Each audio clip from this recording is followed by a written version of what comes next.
Good evening. Thank you for joining us. I'm Joshua Wolf-Schenk. I'm the Artistic and Executive Director of the Black Mountain Institute, and we're very pleased to bring you tonight's program about the relationship between media and democracy. These are fraught times for this relationship. Sometimes it feels like a broken relationship. The times are so fraught, it sometimes feels that they are entirely without precedent. Yet, as we learn from Stephen Bates's new book, An Aristocracy of Critics, the problems that are so familiar, so in our face every day, our alarm about media bubbles, the vexing questions we face about the relationship between public power and private media, do have deep and fascinating precedent, and they inform what Farai Chideya calls the contemporary war for truth and trust. For the Las Vegas-based Black Mountain Institute, Stephen Bates is a hometown hero. He's an associate professor at the Hank Greenspun School of Journalism and Media Studies at UNLV, where he teaches First Amendment law, among many other subjects, and publishes widely in books, in scholarly journals, and in popular outlets like Slate, the New York Times, and the Wilson Quarterly. In addition to his very important public work, we also know Stephen as a constant and conscientious citizen of this community, constantly making quiet connections, often so quiet that they are unsung, to make this community of ideas and idea makers more vibrant. Joining Stephen in conversation is one of the most remarkable minds in public life today, Farai Chideya, who has reported as a journalist in 30 countries and in 49 states, has covered every presidential election since 1996, and has contributed on screen, on air, and behind the scenes to many of the most compelling media institutions in the country, including National Public Radio, where she was longtime host of News and Notes, CNN, ABC, and 538. In addition to her many books, including the most recent one, The Episodic Career, about the importance of what Chideya calls psychological self-employment. She is the creator and host of the new show, Our Body Politic, a nationally syndicated public radio program centering Black women and all women of color who are seeking to build a better nation and world.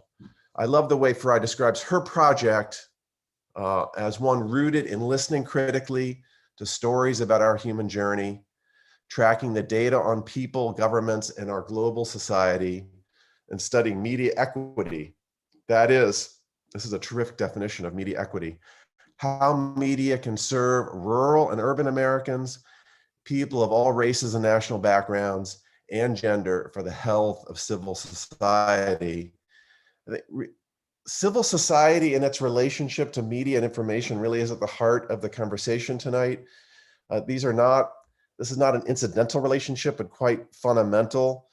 If democracy is searching for a common life across difference and adjudicating it through conflicts and conversations around power, and also through informal means and mores, the questions of how we communicate with each other are not at all incidental. They are foundational, and I'm excited for a conversation tonight with two people who have deep experience in common questions, but also who, through their vastly different bodies of experience, really model how we can have a conversation across difference and with common concern. So a hearty appreciation and welcome to Stephen and Farai. Stephen is going to get us started by introducing his brilliant new book and its locus of concern, and doing a short reading, and then Farai will join in for conversation. So Stephen, take it away. Thank you, Josh, and many thanks to BMI for sponsoring this. I'm sorry we're not together in the same place, but I'm really delighted that we're able to do this. This is a short excerpt of my book that provides some background to the attitudes about the press that are the backdrop to the book and the discussions that led to the Hutchins Commission's report. Chicago Tribune publisher Robert Rutherford McCormick may have imagined many machinations and conspiracies against him. But when he said in 1942 that the administration is out to get the Tribune, he was right. FBI agents wiretapped the newspaper's Washington bureau, and the administration repeatedly investigated the newspaper for criminal prosecution. A few days before Pearl Harbor, at a time when President Roosevelt insisted that he had no intention of getting involved in the European war, the Tribune revealed secret contingency plans to invade the continent. The FBI investigated the leak, and Roosevelt advisor Harold Ickes urged that the newspaper company be prosecuted for treason, though nothing came of it. Then, after the Battle of Midway in 1942, the Tribune implied accurately that the United States had broken the Japanese code. FDR considered sending Marines to Chicago to occupy Tribune Tower. Senator Harry Truman said that McCormick belonged in front of a firing squad. The Justice Department appointed a special prosecutor who recommended dropping the case, but Roosevelt overruled him. Ultimately, the grand jury voted not to indict the paper.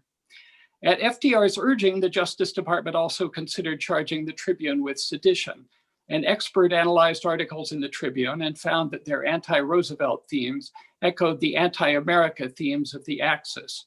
Both contended that communists run the US government, that FDR is corrupt, and that the administration is bungling the war effort. A Justice Department attorney recommended indicting the Tribune. The attorney said that intent doesn't really matter. The question is what the impact is on readers, regardless of the editor's mindset. No prosecution took place, but when Radio Tokyo quoted McCormick's charges of incompetence in the American war effort, FDR in a fireside chat condemned bogus patriots who used the sacred freedom of the press to echo the sentiments of the propagandists in Tokyo and Berlin.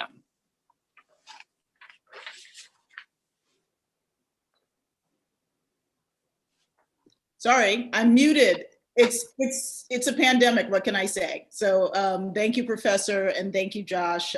Really glad to be here.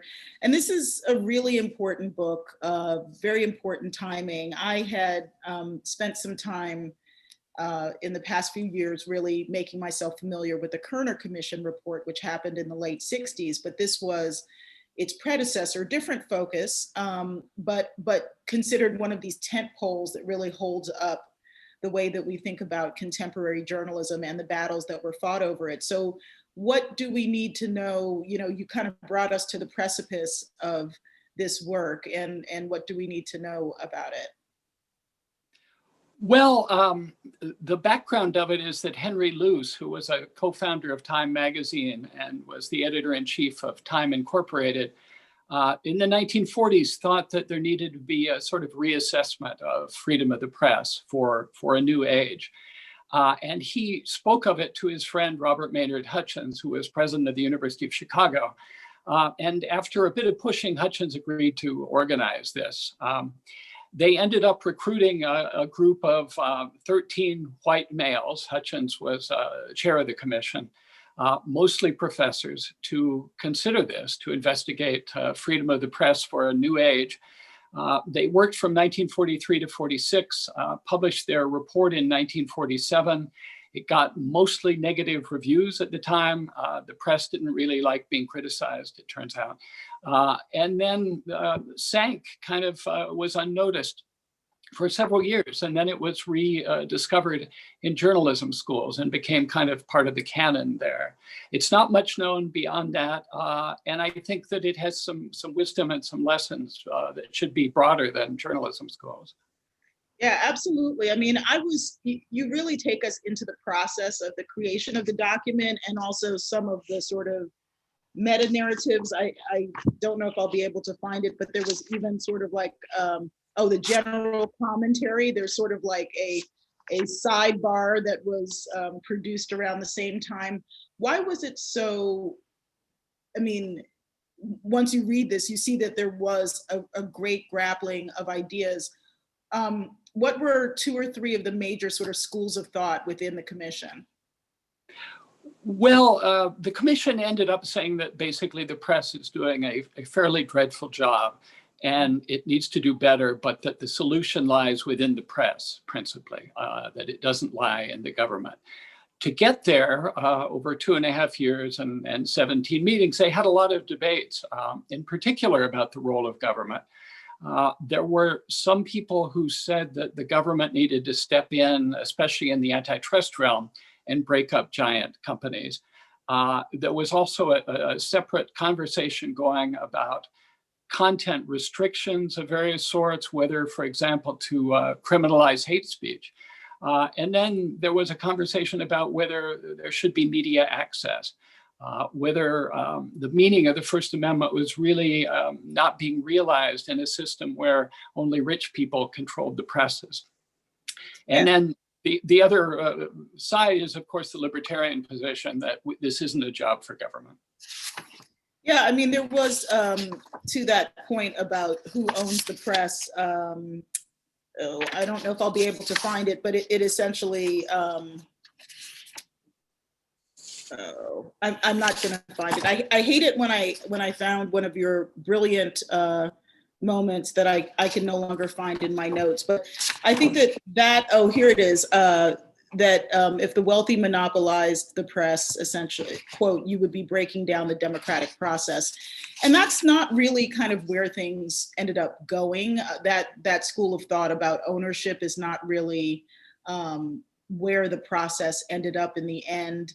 I think now one thing that strikes me to sort of pull up some of the ideas from the book is that all of the online platforms that serve us content of various types, user-generated, bots, secondhand news from prime, like big publishers, were part of a supposed democratization of news, with markedly mixed results, including disinformation warfare. Does anything in this process of the Hutchins Report sort of hint at where we ended up today in terms of the free-for-all that media has become? I think they were worried about partisan media in part. They were concerned that indeed that the United States democracy might not be as secure as they'd like to think. This was a surprise to me. This is during and just after World War II, when I thought that people were pretty confident that fascism had been beaten, but they were worried, and they had a couple scenarios. One was that that Americans would feel that they can't keep up with politics anymore. They would just be overwhelmed. There'd be so many competing versions of the truth out there that they would retreat, and they would sort of welcome a fascist strongman, a demagogue, to relieve them of this burden. The other was that, especially Reinhold Niebuhr talked about the white working class, the racism, the xenophobia, and the rage among them, feeling that they'd been kind of pushed aside. And his concern was a demagogue might come along and take that rage, that anger, and target it against somebody. And so the question was how to preserve democracy under conditions like that. Yeah. Luce, of course, is the founder of Time magazine and someone who really, as someone who's been a working journalist most of my life, is considered a real legend. And what specifically did he bring to the debates? Because he ended up writing the general commentary. Is that correct? The sort of meta-narrative? No, he didn't. No, Luce put up the money, basically. Luce put up 200,000 of what became a $215,000 project. And he came up with the idea. I'm not sure he knew exactly what he wanted, but he wanted some sort of philosophical inquiry into freedom of the press. He came to the first few meetings, and then the commission members told him to stop coming. They thought it would compromise their independence and integrity to have the funder sitting there. So the main thing he brought to it was a philosophical inquisitiveness that led to this whole inquiry. The work was actually done by Robert Maynard Hutchins, the writing of it, and the others. but he came up with the money. It's interesting. One of the reviews of the report when it came out was in the Chicago Defender, and it said, "This is a terrific report. We really wish there were one for the Black press, the equivalent of that. We'd like to get some of these same people along with a group of Black scholars. The one question is, who's going to pay for it?" Mm-hmm. Yeah. No, very interesting. I was talking more when I was thinking about what he wrote, he wrote that sort of pushback critique. Didn't he do a bit of a pushback after? I mean, like a weird pushback, because he wasn't entirely happy with the critiques of the press. Right. His argument was that he wanted a sort of philosophical critique, and that what he ended up getting was sort of philosophical, sort of policy-oriented, sort of practical, and not, he thought, very well informed about the actual workings of journalism. It was the product of 13 people, only one of whom had much journalism experience. Archibald MacLeish had worked for Fortune magazine. But yeah, he wrote a critique of it and wanted Hutchins to reconvene the group for a rewrite. And Hutchins, I guess to his credit, said, "No, you the bill, we're not going to let you edit it now." Yeah, there was also that point very much to, how he was kept out of the room that he had bought, where he was like, "I'll come for the dinner." And they're like, "No, come for cocktails and then go home." And he got a case of the hurt feelings. You really get inside some of these personal moments. So in your book, you talk about the Hutchins Report and how much it cost, which was, I believe you said $215,000 in around 1947 dollars, which is about 2.5 million today. And now there's actually a new commission that is starting. The Aspen Institute has a commission on information disorder. And so it strikes me that these commissions kind of get studied throughout history. There was the Hutchins Commission, which you've written about, the Kerner Commission in the late 60s, and now there's this Commission on Information Disorder, which is going to be started. What are the roles? I mean, a lot of people would critique all of these commissions as brilliant, but falling on deaf ears, therefore useless. How do you, I mean, I personally feel that they're incredibly useful in and of themselves, but how do these commissions find life, or are they too hot to find life in things like public policy? Well, most commissions are governmental, and they follow a calamity, a catastrophe of some sort. Kerner really does. 9/11, Challenger, mostly there's been an emergency and the government comes in to try to figure out what happened. Hutchins was different because it was privately funded, and it didn't come out of any calamity. And Aspen may be a similar thing.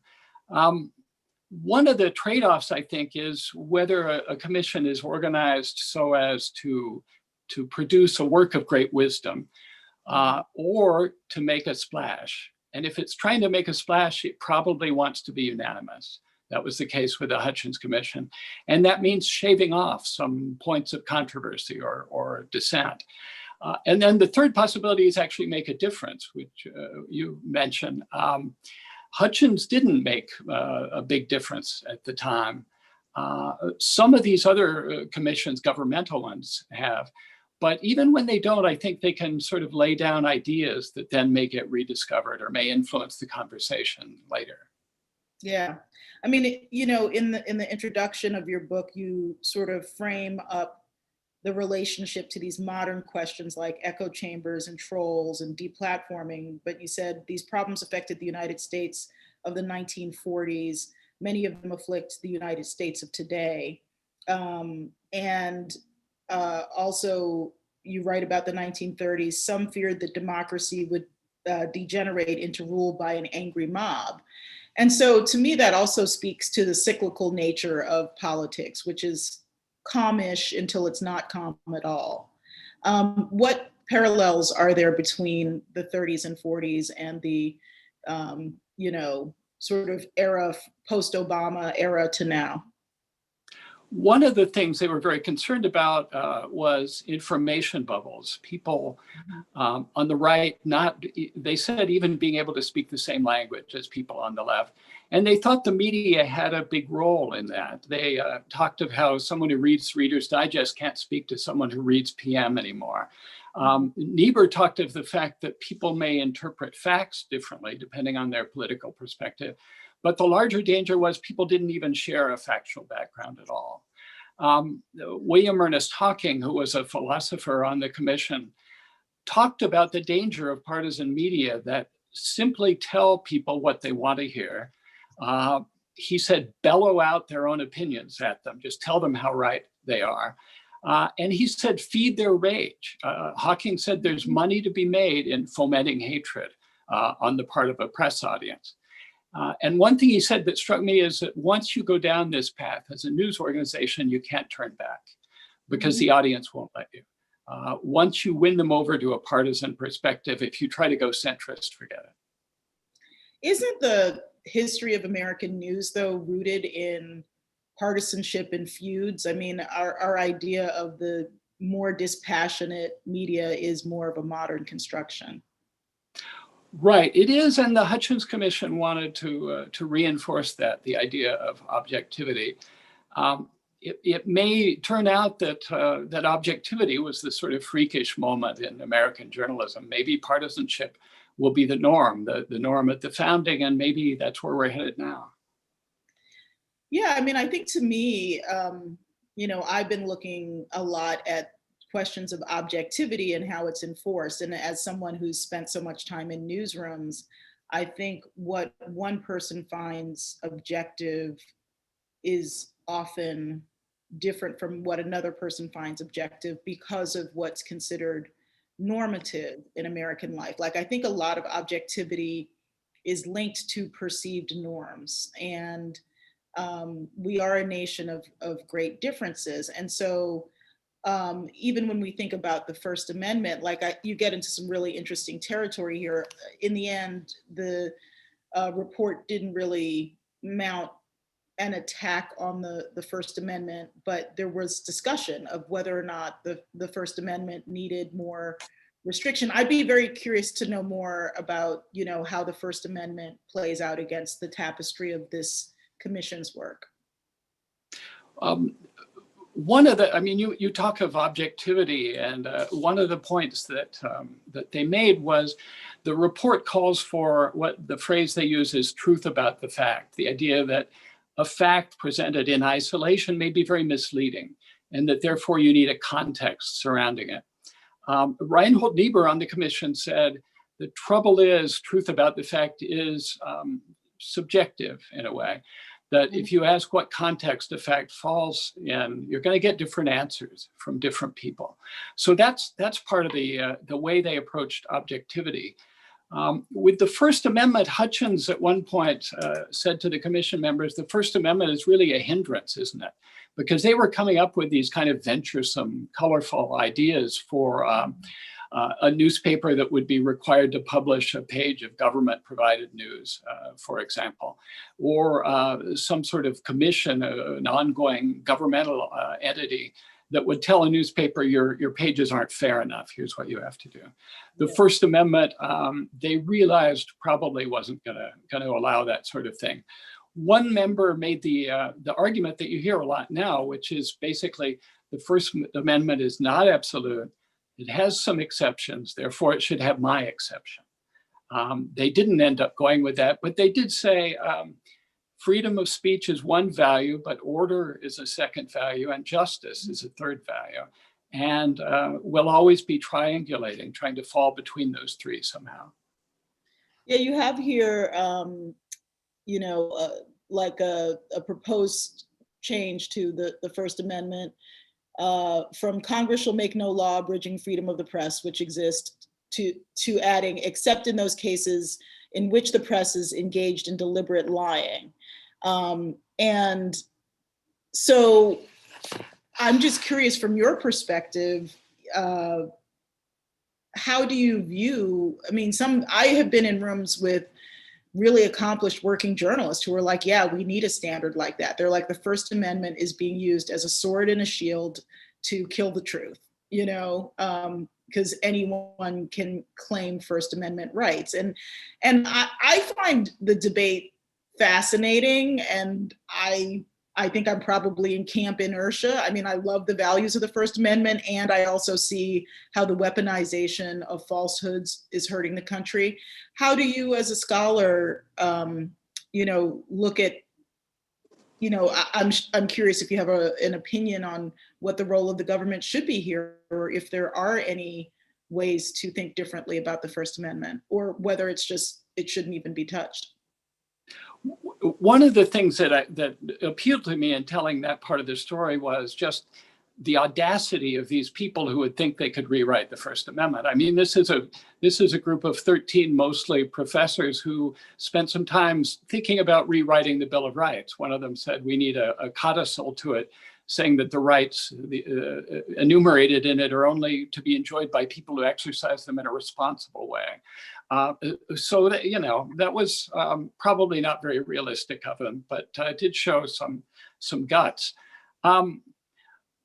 The First Amendment, I guess the press has never been or has not been as consistent a champion of the First Amendment for non-press people as it has been for press people, just historic. Yes, absolutely. And there should, I think, be some wariness of saying I should have First Amendment rights, whoever the I in that sentence is, but you should not, that you are using them irresponsibly or something.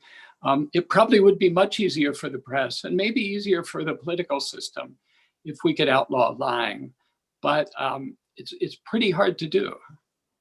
Well, there's now a lot of debate over who can be a journalist. I mean, journalism is, like so many things, very complicated in its structure of validation. So there's journalism schools, but still at this point, most journalists don't go to journalism school. They go to some school of some sort, usually almost always now college educated, which didn't used to be the case either. There was always a mix depending on the publication of high school educated and college educated people. And in a few cases, well-known journalists like Peter Jennings didn't even graduate from high school. That would be pretty hard to pull off these days. But I'm thinking about all this in, sort of thinking about something that was in the Washington Post today. I believe it was the Post, maybe it was the Times, about a person who calls himself a journalist, but is more of an agitator, and, goes places and protests in the names of organizations that don't even particularly want to be associated with him, but uses the idea that I'm a journalist, I'm, to try to get a free pass, and sometimes does and sometimes doesn't. So at a time right now where the truth is under attack, and also where newsrooms are not particularly representative of many different groups of Americans, including people without college degrees of all races. It strikes me that this question of the First Amendment is also complicated by the question of who's a journalist. These were very credentialed men, mainly with, university credentials and professions, but also, as you pointed out, a bit of the media. How important, I mean, I don't know if this can be answered through your work on the book, but I'm just curious, like, what do you think of credentialing in media? There were various proposals also to have some sort of a board, like, a credentialing board for journalism, period, that would really look, and people, I've heard this before, that some journalists think that journalism should be licensed like law, and that you could commit journalistic malpractice that would then be censured by your peers. So that hasn't gone anywhere, but it's definitely come up. It's interesting because the only reason that's an issue now, it wasn't really an issue in the 1940s, was that if in the 1940s you called yourself a journalist, you couldn't get your words out there unless some gatekeeper said, okay, we're going to publish what you say. Now that it's been radically democratized, where anybody, at least in theory, can get a message out to the world. It doesn't matter a lot in the law whether you call someone a journalist or not. And as you say, to have any sort of official body would suggest licensing, which is the one thing we know the First Amendment was meant not to allow. But one of the things that interests me, and I wonder what your perspective on this is, the press in the 1940s was blue collar, really. They were definitely not elites. Yep. And they were talking to the Hutchins Commission, a group of professors who were elites. Yep. And I wonder if they're better educated, as you say, but are they closer to elites now than they were in the 40s? Oh, absolutely. Yeah, journalism is much more elite. And I think that I'm a big believer that lived experience and a variety of lived experience for major newsrooms makes the news better. You know, I have been someone who's lived in upper middle class neighborhoods, working class neighborhoods, mixed income neighborhoods, and lived in different parts of the country. And all of that influences how I think about what is normative, you know, and again, to me, what is viewed as objective is often around what is viewed as normative. And so I'm someone who went to an Ivy League college, but I also come from a highly educated but not well-off family. And that gives me a very different perspective on what's normative in America. So when I go report in working class neighborhoods, I'm not there on a sort of safari. I'm not there like, oh, here are the natives in their element. I'm like, okay, so these are people just doing what people do. And I think that this is a very unpleasant part of journalism, but there have been many cases where white reporters are given a Black reporter as an escort to go into working class Black neighborhoods. But when Black reporters go into white working class neighborhoods, let me tell you, we don't get an escort. And I don't need one. I mean, I'm doing my job, but I think that there's these perceptions of who is dangerous and who is a threat that are really about the elite nature of journalism today. And that's very challenging to the industry. But I don't think it can be regulated through, at least from my perspective, I'm really at a loss to think of what sort of regulatory system or checks and balances system outside of journalism would be effective, yet the ones inside journalism aren't really effective either. I think it's really interesting, the sort of sociological point you make and how it relates to critiques of journalism. The Hutchins Commission came out for diversity and said the press needs to do a much better job of covering different subcultures in the country. But they didn't then make that next step and say, and therefore you need a diverse group of reporters. They didn't bother with that at all. They talked about, they ended up doing no research at all on the Black press. They talked about it, but they never got around to doing it. And they talked about the press and the Black press. The press and the labor press, the press, the religious press.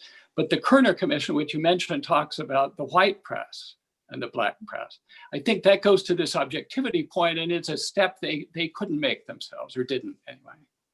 Yeah, I mean, at the time, I'm sure that they just didn't really, it strikes me that probably a lot of the conversations looking at things like national security or the potential rise of a political figure who was a destructive populist and all that,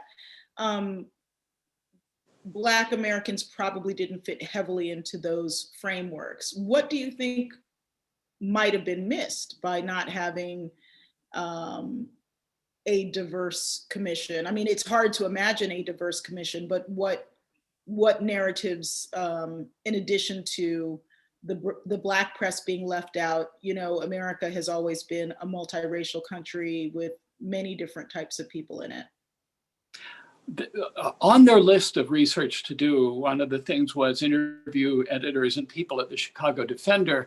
And another was talk to a guy named Chandler Owen, who was a scholar in Chicago researching the Black press. He was an ally of A. Philip Randolph. They didn't get around to that. But you can imagine someone like that, or Carter Woodson, who was a Chicago graduate, being on the commission and maybe opening their eyes in ways that would have been fruitful, showing them a bit more of the lived experience, as you say, what they were missing out on. You also touch on journalism school, you know, how Hutchins had a view of journalism education as trade schools, but that journalism education has taken a very different route, you know, much more scholarly route. Thinking about not just journalists and what journalists learn in journalism school, but more for curricula in general, what do you think people need to know about the media in terms of learning it in an educational context? I mean, some people get quite a lot of media studies, some people get none. What do you think people need to know? Well, one of the issues is, of course, what journalists themselves should study. And I guess there are a couple schools of thought. One is just get a college degree, which, as you mentioned, wasn't necessarily ubiquitous in the past. Hutchins was behind the Great Books curriculum, and he loved liberal arts education. He said everyone should get that, including journalists. He thought they were wasting time on trade classes. And he said you can get the on-the-job training on the job. You don't need it in a classroom. The larger issue that they touched on some is whether everybody needs some kind of training to be a more discriminating reader or consumer of the news. And if so, how you go about that. Harold Laswell was one of the members, and he said we need to teach people how to read the newspaper. We need to teach people to read more than one newspaper and triangulate the different ways they're telling the stories. I mean, I find that incredibly useful, and it's kind of how I structure my media diet, is to really go wide as much as I can. I mean, there's definitely staples, like go to the New York Times all the time, but I read conspiracy theorist publications because they are what they are, and I want to know what people are conspiring. I think that part of the filter is that if you understand where certain publications are coming from, you can make your own judgment about what their biases or perceptual occlusions might be. But if you don't know where someone's coming from, it's harder to make those decisions. So how do you personally, knowing what you do about media history, process information? Do you seek out information that is factual, basically, or do you also look at the counterfactual and illogical parts of our universe? I think probably I'm like a lot of people, stuck in a rather narrow rut. And on Facebook and Twitter, I probably am following people who are more or less stuck in the same rut I am. The problem that a lot of people have, I think, with social media is that it becomes just a source of rage. Constantly keying them up because they see what idiotic thing somebody or other has said. And it's interesting how democracy is going to work around that. The people, to the extent there's anyone talking about, say, Twitter now, it's that Twitter needs more censorship. Twitter needs to be much more restrictive on what kinds of things people are saying. And that's interesting. It has some implications for the First Amendment. Twitter is not government. It's not subject to the First Amendment. But if it's making those kind of decisions for everybody else, it's occupying a kind of quasi-public position. Reinhold Niebuhr, who was on the commission, said when private property ceases to be private, it should no longer be private. Mm-hmm. Meaning, if you're doing a governmental job, maybe right, we should consider you part of government. Yeah, I do think that there's also a big conversation going on right now about what parts of internet platform, communications are public and better regulated, or antitrust law should be invoked. I mean, you talk a little bit about antitrust law here. Is there anything that relates to sort of the current examination of Facebook in particular, or just in general, the question of what communications companies are violating those laws? The Hutchins Commission was concerned about big corporate media of the 1940s. Twitter, Facebook, Google are so much bigger than anything in the 1940s was. I mean, they could not have imagined companies of this size and with this influence over public discourse globally, really. Timothy Garton Nash calls them non-nation superpowers. I think that we really need a lot more attention to how these companies are using their resources and their absolute freedom at this point to decide who can speak and who cannot. The Hutchins Commission said, even if you like the decisions that a government or a corporation is making right now, distrust disproportionate power, because it will get used against you sooner or later.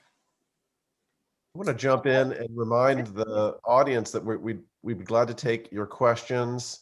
You can put them in the Q&A portion.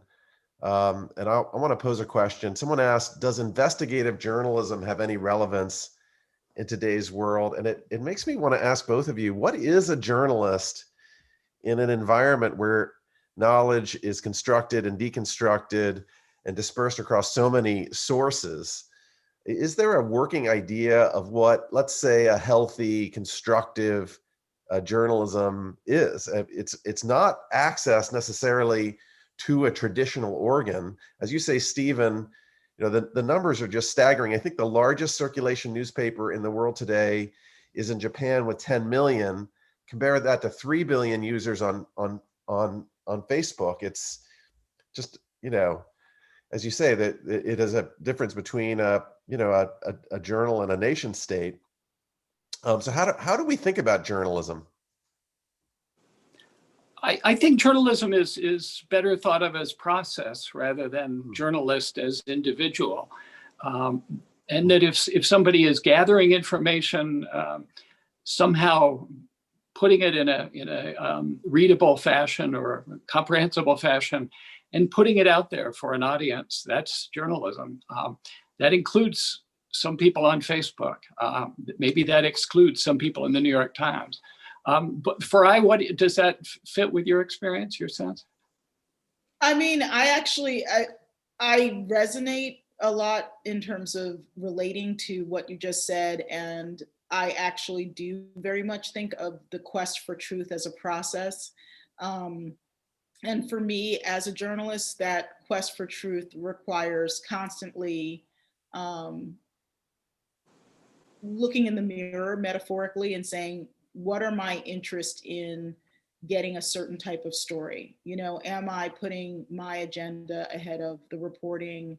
Am I putting my bias or my fear of the people? I mean, I've spent a lot of time talking to people who are complicated to scary, including Klans people and other white supremacists. And I don't shy away from people who you have to be very thoughtful about how you interview them and then how you process the interview, so not to create, I think part of journalism that happens too often is that we create anti-heroes. Like we find someone who we sort of despise and then we make them into a classic anti-hero who's actually very attractive in terms of their charisma or whatever in the portrayal. And I try not to do that. It's not that I make people less than they are, but I try not to get caught up in the tale. If the tale is not about, I remember interviewing a woman from the Aryan Nation once, and she was very charismatic, but the group also, was killing people. And, there were many facets to her story that were compelling, but I also had to be very straightforward in how I told the story, because her agenda in talking to me was about getting followers. I mean, she made that clear to me after the interview, and that always fascinated me. It's like, despite your best efforts, you may end up putting shine on people who have their own agenda for talking to you. So that's a long answer, but I don't know that enough people think of journalism as a process, because we have been trained to think of it as an outcome. But there are new organizations that are working more in that process vein, specifically around what they produce. They're less interested in, I produce this standalone story or I produce this edition, but I am using the process of journalism in order to serve on this issue or this population. So there's a new organization called the Epicenter that started by a former CNN executive that does really grassroots news, mainly through newsletters and text messages. And so saying, well, the process is more important than the product, or than a traditional product. So there are some hopeful signs. Can I ask one other thing about that? Interviewing Aryan Nation people, is that something you think other journalists should have as an experience? Or is it just something of particular interest to you, to reaching out to the other side? No, I think there's way too much trying to perceive the world from a desk in journalism right now. You don't have to go out for every story, but you do have to experience the range of humanity, I think, to really understand. I have a long critique, which I gave in a recent interview with the podcast Into America, about why journalism not just missed, but suppressed the rise of white nationalism in contemporary politics. We were told, those of us who reported on it were told that what we were doing was either misguided or, outlier or fringe. And it's like, no, this is not outlier. This is not fringe. This is just a part of America. America is extremely diverse. And very often when we start saying that something is off limits, it just means that we don't want to talk about it. We as journalists, as well as we as society, and not talking about things never got anybody anywhere that they wanted to go. Interesting. We have several questions about social media, and I have to ask, let's go back to, I think it was January 8th, when on Twitter we suddenly see the account of the President of the United States, a private account, but nevertheless his primary organ of communication, just gone. The account was suspended. All the information was removed. I'm curious about how you responded to that moment and what you think the implications are of it. I'm troubled with silencing anybody. If there were anybody worth silencing, that's probably the person to silence. But when that's just immense corporate power that can be used against anybody.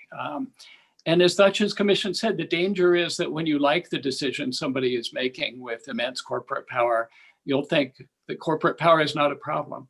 I think it is a problem. It would.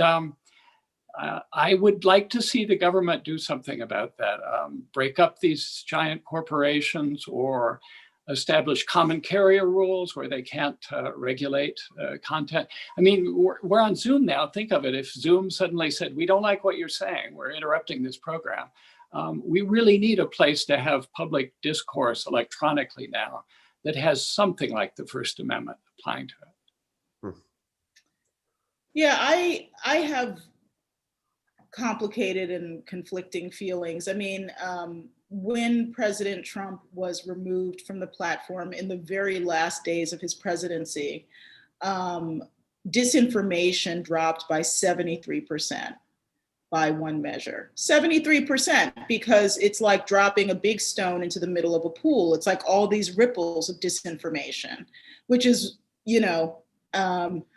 and the fact that President Trump never conceded the election and continued to stir up, claims of having been robbed of a second term, that was the big stone in the middle of the big pond.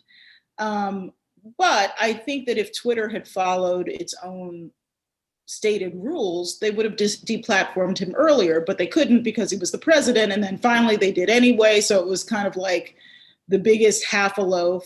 I'm not sure whether I think deplatforming, I do think that basically at this point, what has happened is that organizations routinely let powerful entities as well as less powerful ones break their terms of service and then try to backpedal and say, well, no, that wasn't really a violation of terms of service. If they had been enforcing the terms of service from day one, a lot of people wouldn't have been on, and also they never would have become the kind of information vortexes, because so much weaponized information would never have been allowed on. And so there's a lot of different studies that are coming out about how much of the content on Facebook was disinformation, but also how the company violated its own premises of no longer providing political content to, that was discredited. So I think part of the story here is essentially that a lot of these big corporations have violated their own terms of service in terms of enforcement. And then what do you do then? If you don't want the government to intervene, but if the company's stated terms of service are not even lived up to, who then adjudicates? And so I do think that the breakup question, the sort of antitrust question and monopoly questions are one question, but then if a company just simply essentially violates its own terms of service, who, right now, the American legal structure is not particularly favorable to any kind of action on that. Yeah. Stephen, you seem to be suggesting that we should think creatively about a new kind of electronic public square. Right. If the public discourse, public deliberation, information are taking place electronically now through social media and elsewhere, they need to be open, I think. They need to be open in the way that a traditional public square has been. Right now, it's like the public square in a company town where the company has the right to do anything. They can make up terms of service of any kind they want, and they can ignore or flout their terms of service any way they want. Those are kind of the virtues in terms of process of having a governmental entity, which can't change the rules all the time, which has to follow due process, which has to be transparent, and which can't regulate the content of speech arbitrarily. And Farai, do you want to? Yeah, I mean, I guess I sort of had a flashback to the era of the Well. So the Well is like a kind of proto-online community that I joined in the early 90s when most people didn't even have modems and a lot didn't have computers. And it was created by programmers and technologists, and it was a really special space. It still exists, but is less used, but it was very DIY. And the reality is that all of these companies are walled gardens.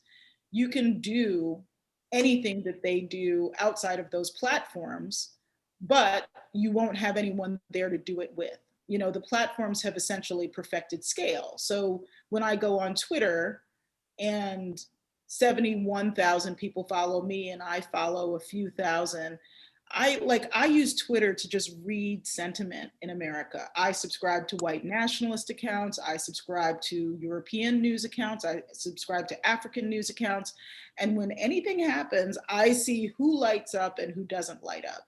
And sometimes who doesn't light up is just as interesting as who does. So very often, if someone from a specific political demographic does something that's really like, ugh, people just are silent. Like they just don't talk. Like, I didn't see that, that didn't happen. But the other side is like, oh yeah, that happened. And silence is, DIY, do it yourself. So basically like using, back when you had to use, all sorts of complex prompts to get onto the internet, and you had to code your own web pages. I actually learned HTML in 1995 to code my own blog. But I think in some ways we have to reclaim our own agency, which doesn't mean that there shouldn't be regulation of the platforms. I do think that there needs to be some kind of antitrust action at this point, for many different reasons, but also,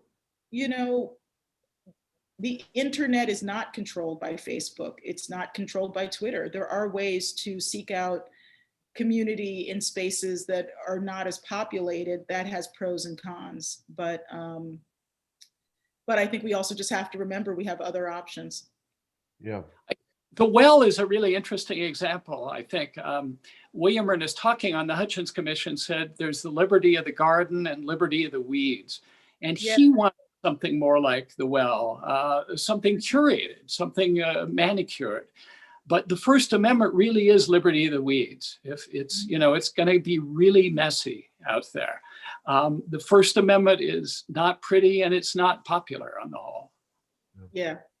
Stephen, your book, which I want to let everyone know is for sale at the Writer's Block, and we'll drop a link into the chat. I encourage everyone to dig into this fascinating and immensely important book. Important in part because this commission is well known in its product, but it was fairly tepid compared to the process, in part because, as you say, they were looking for consensus. But what you found when you dug in to the fierce arguments that went on as it was being made were all manner of audacious ideas. And I actually want to ask both of you, since we're kind of in the realm of trying to imagine creatively and constructively,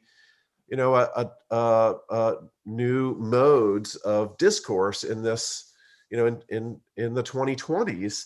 I want to ask you, Stephen, if there are any of the kind of outrageous ideas, provocative ideas that you feel have relevance. They were talking about whether the publisher of false information could be brought to account in criminal proceedings. They were talking about whether a kind of malfeasance around the financing of media could be prosecuted in court as bribery. I'm just mentioning a couple of the provocative ideas. I wonder if those or any others that you encountered you feel actually should be brought back into discussion. And when you're done, I want to ask Farai a similar question. The one that's already in discussion, again, is the idea of subsidizing journalism or subsidizing some publications. They talked of it. Several people on the commission thought that was probably a good idea. One of them had been the editor of Commonweal magazine and was looking for a way to keep small magazines like that afloat. The commission ended up in its report not recommending that.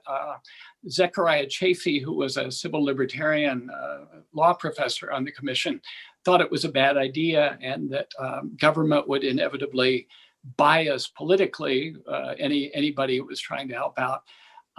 And I'm sort of inclined to think that, but I think that journalism is reaching a stage now where we have to be open to experimenting with things like that. The money crisis has just gotten so grave. Yeah. And Farai, I want to ask you, are there some big ideas that you think we need to put on the table? I mean, I do think that we need to essentially take the First Amendment debates that are in the process of creating the Hutchins Report and apply them to this framework of, as you put it, Josh, a public square in a company town. Because there's someone noted that in the chat. Because it's not essentially what we're faced with is like this turducken where the First Amendment applies to the government, and online platforms have become a utility essentially, but they're not a government utility. They're a private utility. They're information infrastructure at this point. And so what do you do with a private utility? How is it regulated, particularly around the First Amendment? That's why, of course, Twitter can kick the president off, because it's a company, not government run, but it behaves in many ways like a utility, like a public utility. So we have to figure this out. I mean, I do think that the antitrust law is one part of it, but also figuring out, it's not that the First Amendment applies to these private companies, but could they be offered, and I'm not even saying this would be good or bad, could they be offered the chance of operating like a utility, not being broken up, with the First Amendment in place for their operating principle, which means that they couldn't kick off anyone, no matter how odious what the things they were saying were, or they could be broken into smaller chunks. I don't even know how you do that with Twitter. Facebook, you can talk about, kind of moving WhatsApp off over here and moving this over here. With Twitter, I mean, I think that the idea of and again, not advocating for it, but the idea of considering whether something like the First Amendment could apply in a form to a private company that acted like a utility is interesting. Yeah. I mean, one of the questions I think that's emerging is about, but from your book, Stephen, and from this conversation, is about the relationship between public and private and reconceiving of that for the next era. Another question that's come up several times in the chat has to do with fact checking. What is fact checking? What is its role? And I want to combine that with another question about the role of faculty. This comes from Doug Unger on faculty at UNLV, but it's also really striking to me that a lot of the conversations that are being enclosed in media bubbles, that's also playing out in the public schools. There's a story in the Times a couple days ago about faculty at I think a middle school in Virginia, narrating, in social studies or history, the story of a stolen election. I wonder if you have any thoughts about how we're talking about how to adjudicate a kind of free and open, but also constructive media environment. I wonder if you have any thoughts for how university or elementary school faculty or administrators should be approaching their position on free discourse. I mean, go ahead. Yeah, I mean, I think first of all, schools are notoriously tricky spaces for free discourse for many different reasons. Like, one of my favorite examples is like all of the high schools that have tried to shut down their student newspapers, and then like the student newspapers go renegade and start publishing outside channels, or they start a website. And in some cases, it's great investigative journalism. There's like been really interesting investigative journalism done by high school students on their own high schools, not just spurious claims, but like actual actionable stuff. So there are many different power dynamics, but one thing that's happening that I just have to be real about is that in my other role as a grant maker, we fund an organization that looks into the recruitment of teens into white extremist movements. And sometimes their recruiters are teachers. Teachers are people. My mom was a Baltimore City public school teacher for 16 years. She was excellent at what she did in a school system that's really tough. But, if you have to, by nature, as teachers, make choices about what you teach, but some teachers' choices are also taking us deeper into tough territory. So part of it also has to be a level setting in educational systems to ask, what is the appropriate use of what you believe when it is different from what you need to teach? And that can go many different ways. There were many Black teachers who looked at racial bias in the curriculum and did other things. And I think that would be viewed well, but then there are other times where going off script can be difficult, or even teaching about the value of journalism can be difficult. Part of that, I think, is sort of interesting, is the overlap between journalism and education. Hutchins, in his speech to journalists, once said, "You are educators whether you like it or not." Yeah. And he said part of the art of education is making people interested in what they're not interested in, which I think is journalism in large part. Someone said that a social scientist is a journalist without a deadline. I think there are a lot of similarities there, including social criticism. Yeah, agreed. We're a bit over an hour, but I'm gonna take a few more questions if you all are game to continue the conversation. I haven't had time to review these, but the crack staff of the Black Mountain Institute has sent me a couple of questions that have gotten upvoted. It feels like a lot of newsrooms are years behind on the disinformation wars and what threats are out there and what their audience is absorbing elsewhere. We've been thinking about working with newsrooms on tactics that will help them explain these challenging concepts without being patronizing. Are there specific skills or messages you think newsrooms should be building on that build a more and more well-informed public while celebrating free speech? Farai should really address that. I'm fascinated by the Aspen Institute project she mentioned, because it's information, a look at information systems from a cybersecurity perspective. It's as if the Hutchins Commission now would need to be a lot of data scientists, and that may be where the problem lies now. Yeah, I mean, so the question, and Josh, steer me back to port. The question is about how should we deal with information disorder within academia from an academic perspective, or am I off base there? I think the questioner is asking about how there can be an active role against disinformation but in a context where there is also free speech. Yeah. And how newsrooms can orient through those, to follow on the seafaring metaphor. There's those perilous waters. Yeah. Yeah, I mean, I have to say I've gone pretty deep into understanding this territory through the work of some incredible journalists and former journalists. So there's Carol Cadwallader, who is in the UK, I believe at The Guardian, who helped break the stories about how Facebook was being used to, sort of all of the targeting of voters in the 2016 election, and the micro-targeting that Facebook was used for with Cambridge Analytica.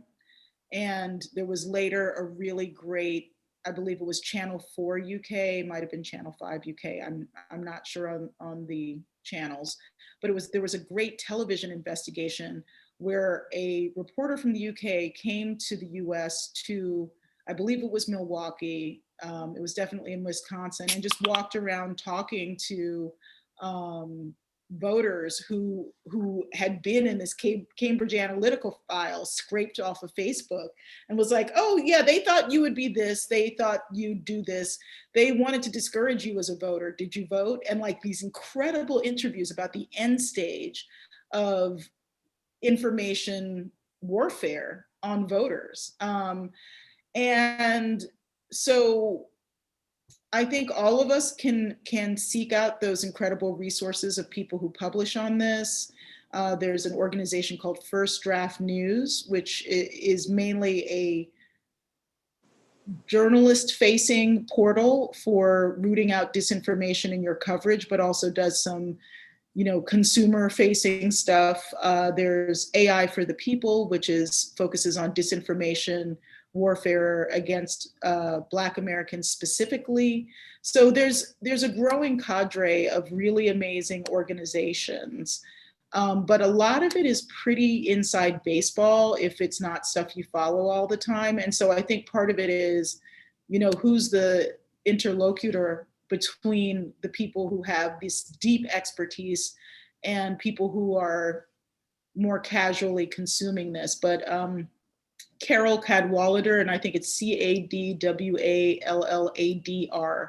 It's definitely a DR. So she's great. I would start with Carol Cadwalader and see what else you're interested in. There's also a question about conceptions of mainstream media. I think specifically on the right, the idea of the mainstream media has itself become a kind of object of derision, fury, and I think the question is, and Sonia, jump in and let me know if there's a finer point, but about how this emerged and how we should think about an environment where the very idea of mainstream is somehow suspect.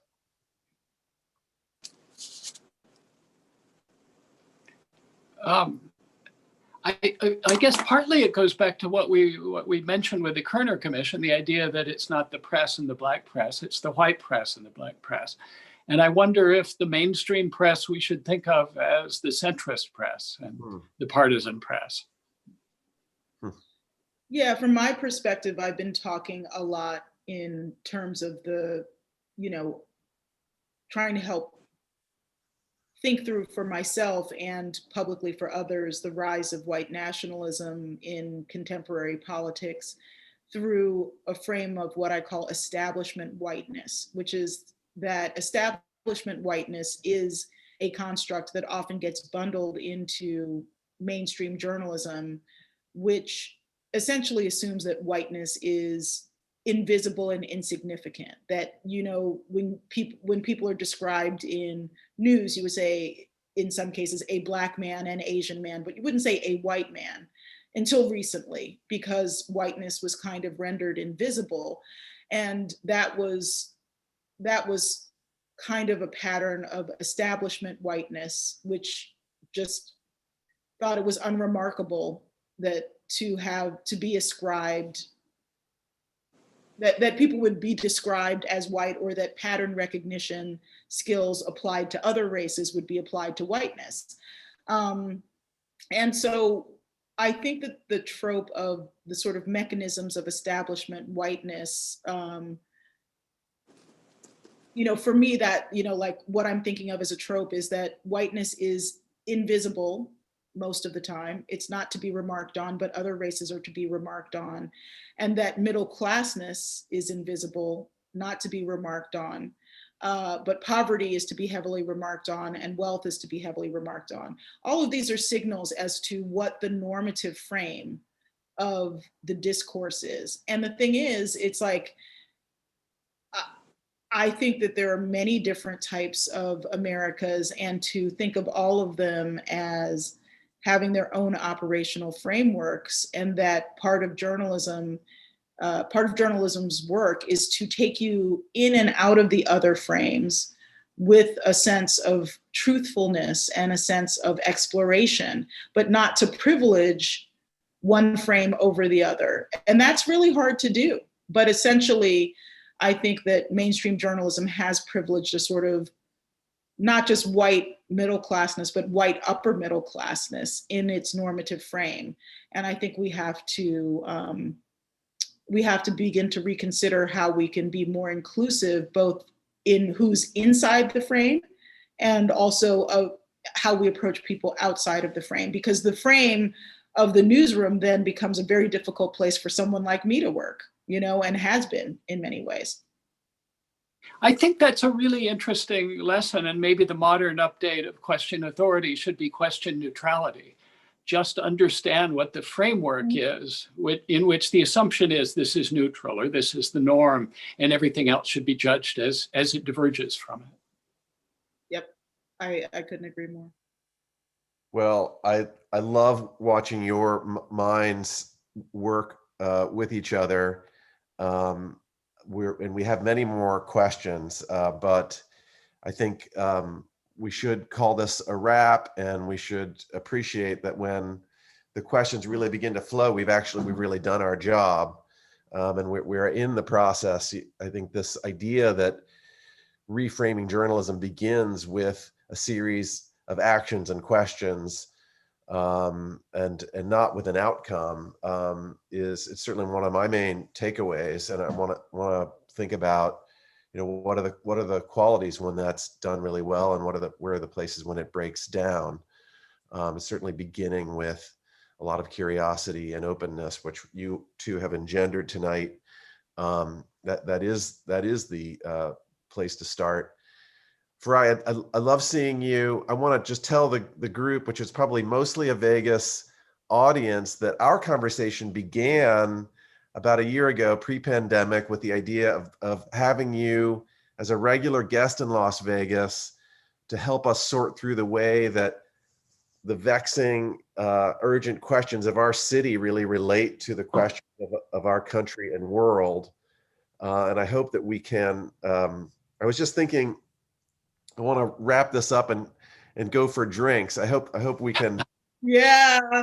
In the post-pandemic world, I hope we can pick that idea up, and actually have you in our community and continue this and other conversations with Stephen and our many brilliant colleagues at UNLV and around town.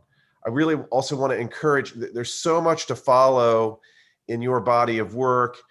Your new public radio show, which is a critical addition to the discourse. I'm a big fan.